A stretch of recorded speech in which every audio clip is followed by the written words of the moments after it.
बेटा ये भी सवाल बड़ा इंटरेस्टिंग है। आपने टर्मिनल वेलोसिटी का नाम सुना होगा कि साहब एक टर्मिनल वेलोसिटी होती है, एक प्रकार की कांस्टेंट वेलोसिटी होती है। ये कब मिलती है?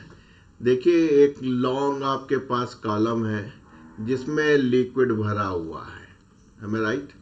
और इसमें आपने एक स्फेरिकल बॉल को ड्रॉप कर दिया, तो क्या होगा?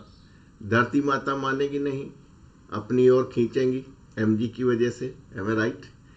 और जो ये लेयर ऑफ लिक्विड है, इसमें क्या होगा? रगड़ होगी, जिसकी वजह से एक विस्कस फोर्स होगा। जिस तरीके से फ्रिक्शनल फोर्स होता है opposite to the direction of motion होता है, दो सॉलिड सरफेस के बीच में लगता है, वैसे ही आप देखिए ये जो आपके पास स्फीयर है और जो लिक्विड्स है, इनके बीच में जो रगड़ हो रही है उसकी वजह से एक फोर्स पैदा हो रहा है जिसको आप फ्रिक्शन कहते हैं, opposite to the direction of motion होगा। यानी कि आपके पास दो फोर्स है, लंबा सा कॉलम है। ये दोनों फोर्स क्या होगा? शुरू में mg ज्यादा होगा तो नेट फोर्स क्या होगा? नीचे लग रहा होगा, जिसकी वजह से आपको एक एक्सेलेरेशन मिल रही होगी।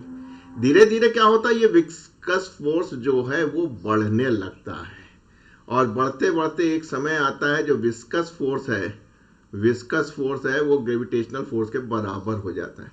तो बच्चे हमसे पूछते हैं कि अरे सर, फोर्स बराबर हो गया, इसका मतलब है कि एक्सेलेरेशन जीरो हो गई, तो बॉडी रुक जाएगी। हाँ, बॉडी रुकेगी नहीं, क्योंकि अंडर ग्रेविटी चली आ रही है। जब विस्कस फोर्स ग्रेविटेशनल फोर्स के बराबर हो जाएगा तो नेट फोर्स जीरो हो गया, एक्सेलेरेशन जीरो हो गया, तब ये जो बॉडी है वो एक कांस्टेंट वेलोसिटी से चलने लगती है। उसी को आप लोग टर्मिनल वेलोसिटी बोलते हैं।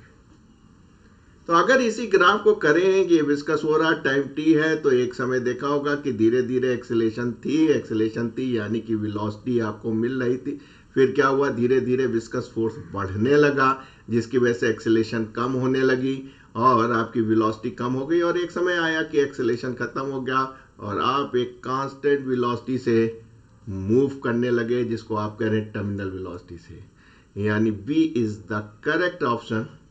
ऑप्शन जो हो गया वो आपका 3 में आपको बी दिया है, जो इस फिनोमेना को बहुत ही कायदे से समझा रहा है।